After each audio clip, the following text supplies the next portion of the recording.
A sales process is really, really key, and having a process and a structure around what you do, and most importantly, being very purposeful around sales. Now, when I say purposeful, if you think about your own behaviors and your own activities as an MSP, most MSPs are purposeful about tech. That's great. That should be a given in this industry. But what MSPs are not purposeful about, sales. I created Seven Figure MSP because I saw that. So we're going to give you 3 secrets today.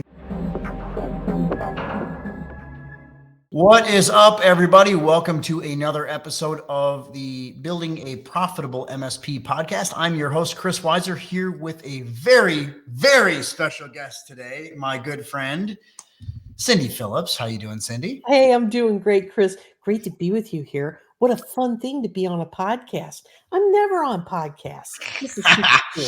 So what's cool about Cindy, so you guys that are watching, Cindy works with me every single day. She's our chief sales trainer here at Seven Figure MSP. And man, what a journey it's been. It's been pretty cool. Cindy and I both lived in Austin, Texas. I still live in Austin, Texas. Cindy is now in New Braunfels, a little south. I basically live in what Austin I call South. a burb. I live in the burbs of Austin. I'm not downtown anymore. So she's about, I think, about an hour south of me now, but she moved from pretty much like inside of Austin down a little bit south. And I remember meeting you.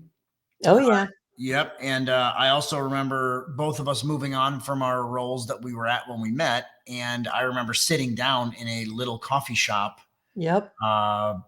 4 years ago, coming up. Is it almost 4 years ago? Yeah, it'll be 4 4 years years in January, if you can believe that. Yep. That's I remember sitting years. down and I kind of mapped out everything we were doing at Seven Figure MSP. And you looked at me and you had this giant Cindy smile on your face, just like you got now. And you're like, man, I really want to be a part of this. And it's been an amazing journey. Oh, it's been so much fun. And what really makes working with you and working with the team at Seven Figure so much fun is that the system works. Yeah, right? It's so true. I mean, it's fun to be on a winning team. When people win, when you're around people that make change and it's a positive change, and we help people, but they make the change. Yep. They do it themselves. We're changing lives and teaching them how to change their own lives. I think that's really key. So our episode today that we're going to walk through is 3 mistakes that MSPs often make when related to sales. And I think this is a really powerful episode. We basically have 3 bullet points and no script. So this is going to be pretty cool.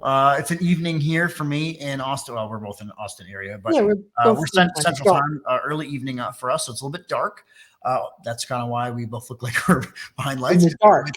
But just to give you guys a little background on me, I know we've been, many of you have been listening to the podcast for a while now. I owned an MSP for 10 plus years. I went from a single person owner all the way up to a 30-person company with a sales team. Now, times and Cindy, we say this all the time in our 7-figure MSP coaching process. Times have changed. Things are a lot different now than they were when I was in the marketplace, but the same basic principles of sales still apply. And I think a really important thing to remember as we get into our 3 secrets that we're going to kind of go through is a sales process is really, really key, and having a process and a structure around what you do. And most importantly, being very purposeful around sales. Now, when I say purposeful, if you think about your own behaviors and your own activities as an MSP or an MSP owner, I don't care if you're 1 person, 15 people, whatever, most MSPs are purposeful about tech. That's great. It's fine.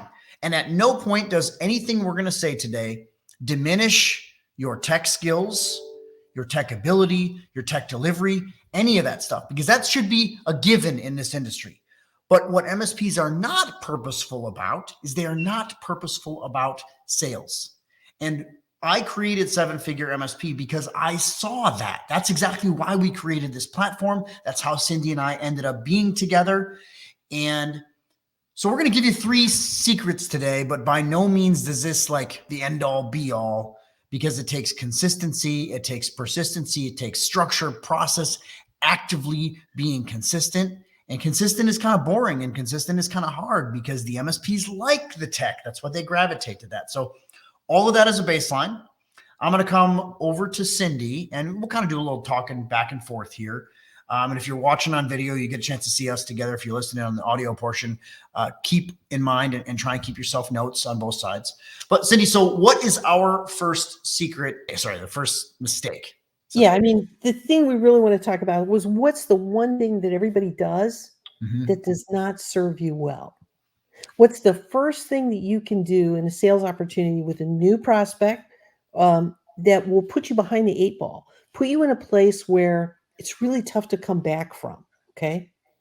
So the first thing you can do that will not serve you well is to shoot a price at somebody. Just, look at them and say, okay, well, let me just ask you, for example, how many locations do you have? How many employees do you have? And yeah, sure, we can help you out with your tech, and here's the price. Because what you do is you take some number in your head, whatever that number is, you multiply by the number of users, and bang, there's the price. Took you like and 3 I seconds, think, right? you think about the average MSP that's out there.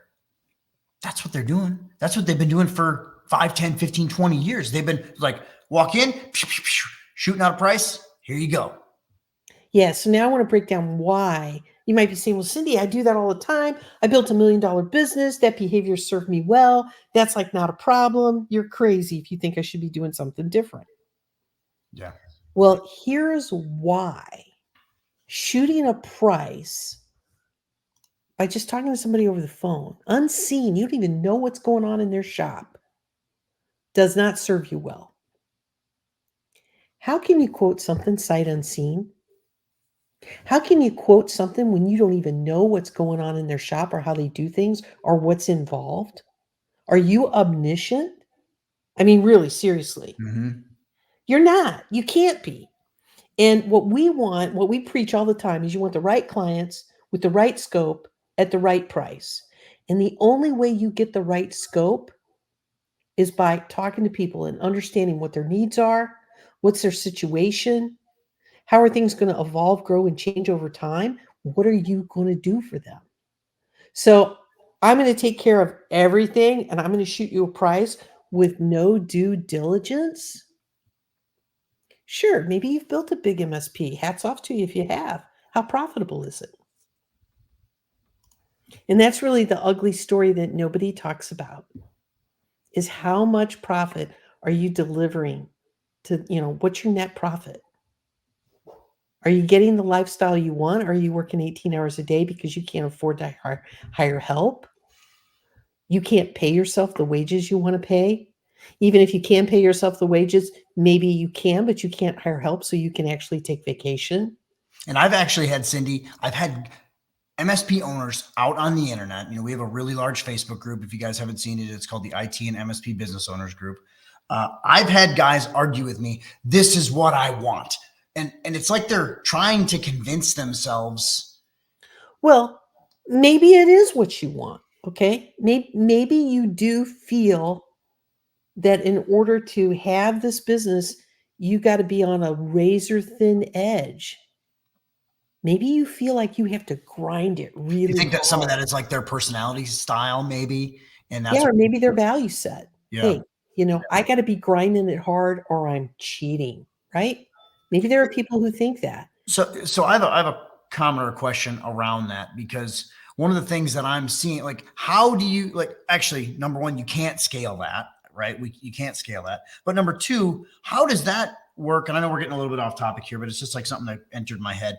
How does that relate into a world of cybersecurity? Because there's no amount of grind that can prevent it. In fact, I'd say the grind actually probably plays into the hacker's mindset, because there's no tools, there's no systems, there's no structure around it. And then the insurance company or whoever the remediation is going to be handling the breach isn't going to care how hard you worked. They care about the end result, right? What's your thoughts around that?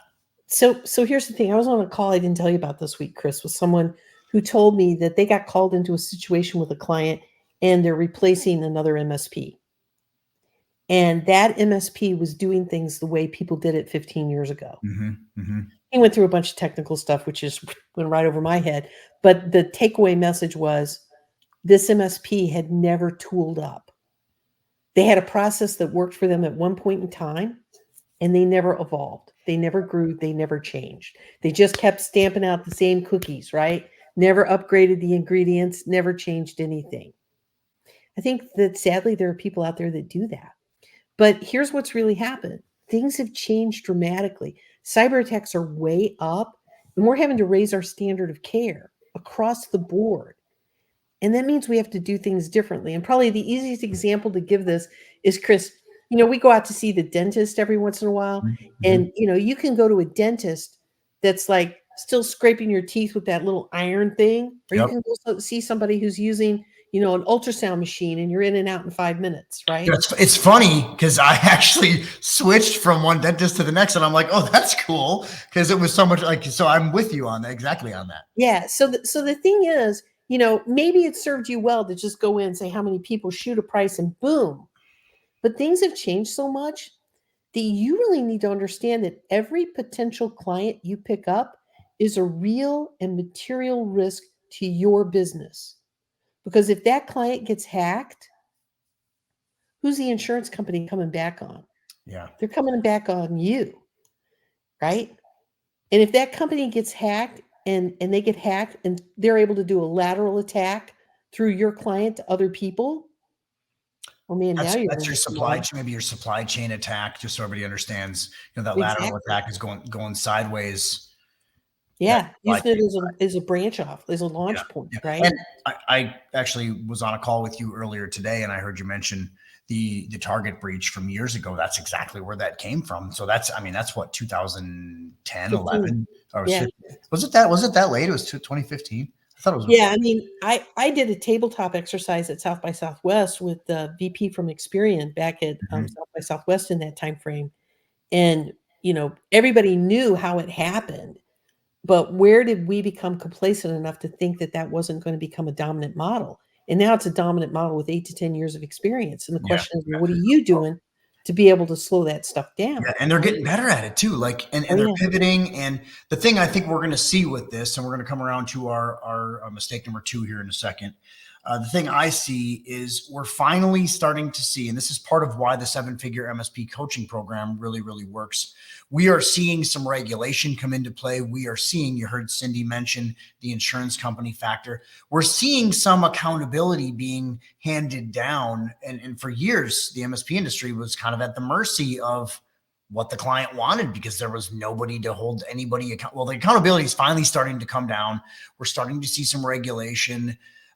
In fact, I think we're going to see regulation in Australia before we see it anywhere because they're just getting hammered right now, breach after breach after breach. And their government just goes like, okay, fine, we're just going to do whatever because Yeah. that's what they do, right? So I think we're going to see it there first. So coming around with that, so we've kind of established the mistake. Number 1 is shooting that price immediately. What's mistake number 2? And I think it flows. If I know where you're Yeah. going to go on this, I think It it does. It flows. does flow. So here's the thing. I'm just gonna shoot you a price, right? Boom, here you go. Here's your price. And I'll figure it all out later, right? That's kind of the mindset, right? Well, okay, maybe I won't do that. You know what I'll do instead? I'll just give you a really quickie little network assessment, or maybe I'll call it a security assessment, but I'll launch a couple of tools. I'll gather a little bit of information and I'll give you a report really quick. I really won't put any effort into it because I'm going to crank these things out so I can give them away for free, Yeah. right? I'm going to give you something for free. It's a little bit of what I would call an upscale lead magnet, Yeah. right? Yeah. You know what it's really like? It's like going to McDonald's for a hamburger and fries. Now there are times when we will do that. But if you're going to go eat a hamburger, Chris, do you really want the hamburger from McDonald's? It's definitely not going to be my choice, right? I want to go to Right. I want to go to the best place. And I understand, just like what Cindy said, I totally understand once in a while, but it shouldn't be the norm because what happens when you eat McDonald's every day? Oh man, it's like gross, right? Yep. But so here's the thing. If I'm going to give you something free that's meaningless to me to give to you, what kind of person am I if I want you to attach meaning to that? I mean, so to give you just a quickie freebie little thing, I don't want to start our relationship off that way. So here's the deal.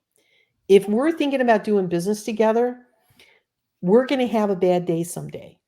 I can't stop all attacks. There's going to be a time where we're basically in a foxhole in war. right? And you know what I want to know? I want to know who's got my back and who's in the foxhole with me. I Mhm. want to understand how you make decisions and whether or not you're somebody I want to have in my life, right? Because let's be real. Are most MSPs really big? No, we're still a service industry. Yeah, I think the overwhelming majority, like 90% plus, are still under 10 employees. Right, and they have on average 40 clients, Hmm. right? Hmm. So, let's say you've got room, let's go crazy, Chris. Let's go to crazy town for a minute. Let's say you got room to have 100 clients, okay? You can have 100 clients. Okay, don't you wanna vet those people a little bit before you sign them up to be your client? Or are you just gonna sign up everybody who winks at you? No, I wanna vet them. So what's the easiest way for me to vet them? I take them through a process where I do a comprehensive professional services engagement that I call a cybersecurity risk assessment or a cybersecurity risk review. And I require that they pay for it because what I'm going to do is I'm going to go through 360 degrees through their organization, through their infrastructure, through their people, through their policies, procedures, their behaviors. And I'm going to test them for 30 days. I'm going to test them for 30 days to see how they behave. And I'm going to take my observations and from my experience and these observations about how their business works, I'm going to craft findings and recommendations. And I'm going to give them a beautiful report and I'm going to sit down with them at an executive level and I'm going to help them understand what the cyber threat landscape is like. And I'm going to help them understand how their business operates from a security first perspective, right? Hmm. Really simple. But I'm going to charge them for that because I want them to show up to the meetings. I want them to have skin in the game. I want them to have managerial oversight. And I want them to want the answers. Do you want the answers if you get it for free? It's like doing the quiz in the Cosmopolitan magazine. Yeah. It's free. And what you guys don't realize about giving away the free stuff is people look at it like, what's the catch? What's the catch? Like their immediate Exactly. response as a human is, what's the catch? Why is it free? If this is a value, and I don't care if your competitors are doing this, and I want to get into the a little bit with you because I know people are out there listening saying, okay, well, I don't know how to do it any other way, or my competitors are giving it away free, or everyone asks for it free because clients are starting to learn what MSPs are and they're starting to learn the strategies. So, how do we play off that? How do we fight that objection of, oh, I want it free, or even the Oh, desire that, oh, all of the guys in the peer group I'm in, or all the guys I see at these shows are giving it away free. I can't charge for this. How do I do that? I'm really glad you asked for me to do this for free, or you're asking why I'm going to charge you money. Okay. First of all, if you're the prospect and you say to me, hey, I got two more MSPs that will come here and they will do exactly what you just said, and they'll do it for free, I'm going to look at you and I'm going to smile. And the first thing I'm going to say is, are you sure it's exactly the same? Because what I'm doing is a professional evaluation of your business. And I'm going to give you a report that points out what's wrong with this. And I'm going to give you the benefit of my experience so that you can know what kind of actions you might possibly want to entertain taking, Yeah. right? Yeah. And the reason I don't do it for free is because I'm putting my best people on it. I'm putting time into it. And I'm basically understanding where you strategically need to take your business and what's important and where the holes are and what do we need to shore up. And every business has different holes. So let me ask you this, and back to a common example. I'm really on the dentist theme. I don't know why, but would you let a dentist drill in your mouth if they didn't do X-rays? No, you wouldn't. Well, it's funny because every single professional services industry that we deal with as end user clients, they all do an assessment first. To give you an idea, Diagnosis. you don't even know this, but we're looking for a new bookkeeper internally to help us out here. Got hooked up with a couple of different people. I got referred to three of these, three different ones. It's very similar. Two were like, okay, here's what it's going to be. It's flat monthly. One said, well, we need to do an assessment first. It's $250. You know who Oh, I immediately said, oh, I'm going to go with them first. Right. I And that want, assessment could have been $2,500 and you still would have gone with them and first. it really didn't matter that it was only $250. I mean, we're a pretty large company and it's only $250. It's pretty cheap. Honestly, it's almost too cheap. In reality, You would have paid $2,500. I would have paid that easy. I don't disagree with that. The more it is, just the fact. So the fact that they were charging me got me to like, oh, they have a process. This is really what it comes down to. The other thing that happens when I charge you a fee for a professional services engagement and I come in and I do an analysis of your business and how it works, I understand how you make decisions. Yeah. I understand whether you walk your talk or whether you just say something and then you do a whole, total 180 and go a different direction. And back to that analogy I used at the beginning, when the boom happens and you're at a bad place, do you want to be in the foxhole with somebody who is going to throw you under the bus? Or do you want to be in the foxhole with somebody who's going to work the problem? Yeah. And how will you know? How do you know if they're going to pay their bills, pay their invoices on time? You do a small engagement, you charge them up front, they pay. Hey, we got a repeatable behavior here. Really key stuff. Really key stuff. And So the other really key thing, just I can't leave this alone. I got to say this. Everybody who's an MSP has been ghosted on meetings. You know who doesn't get ghosted? People who require people to pay for their time. yeah, They don't get ghosted. you're right. You're so right on that. You ghost your trainer? No, because you're paying for that session, whether you're there or not. At the very least, you cancel properly with respect. At the very least. Exactly. Right? With respect. And I think we ought to put a big underscore on those words. With respect. With respect. Because that kind of takes us into the third thing we want to talk to. Yeah. And that's, how do we talk to people? What do we talk about? Do we talk tech or do we talk English?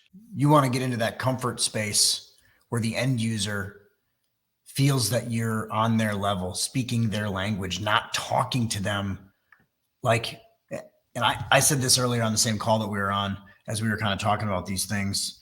I did a documentary back in 2010, and it was, I had contracted to have it done, and we had interviews done from some of my clients, and we had 3 of my clients on there.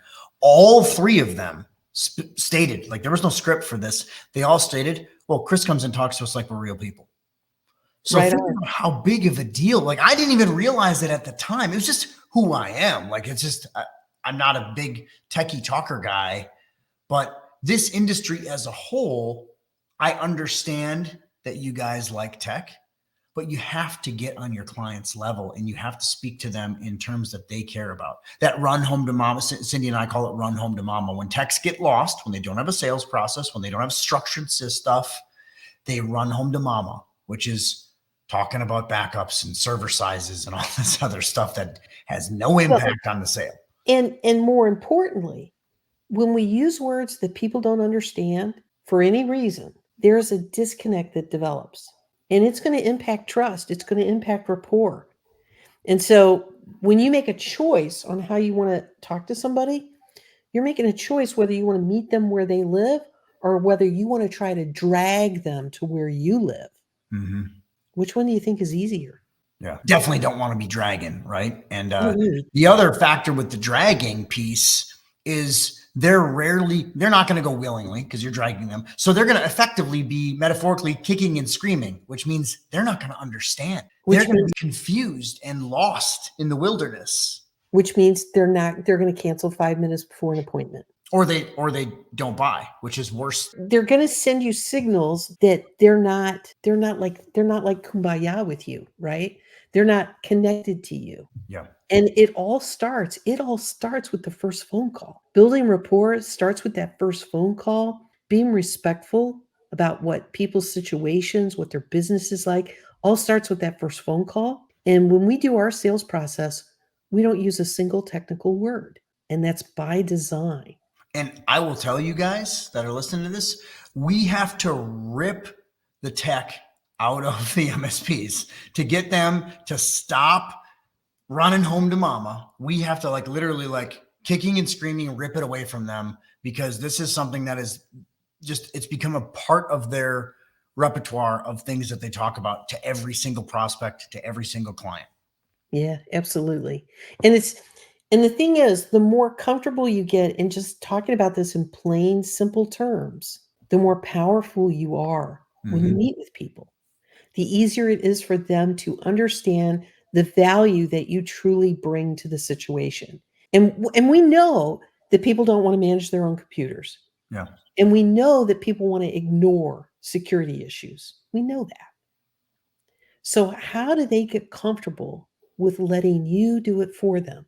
They've got to feel that they're connected to you. For me, Chris, the way they establish those feelings, the way they develop that trust in you comes right back to that first professional engagement where you put your best people on it and you help them understand at depth what's going on in their business, and you don't box check.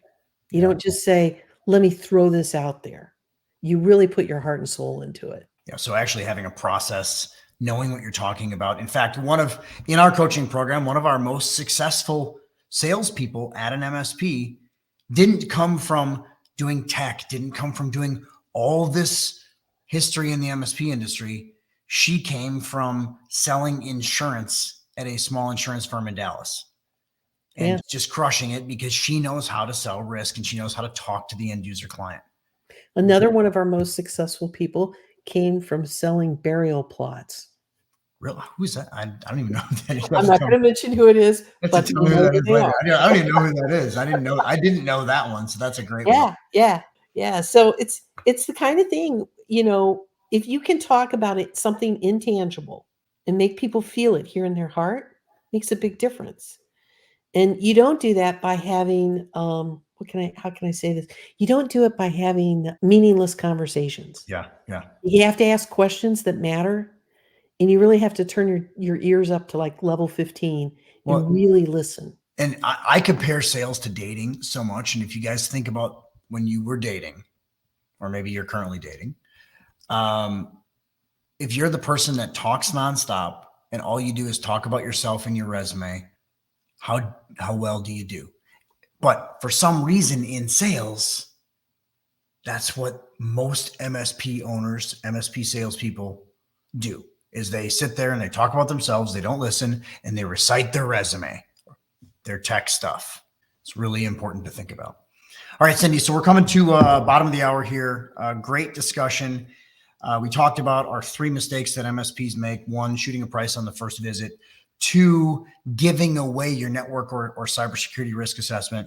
And 3, actively talking tech to your prospect to the point of ad nauseum, right? Any parting words from you before we head out today?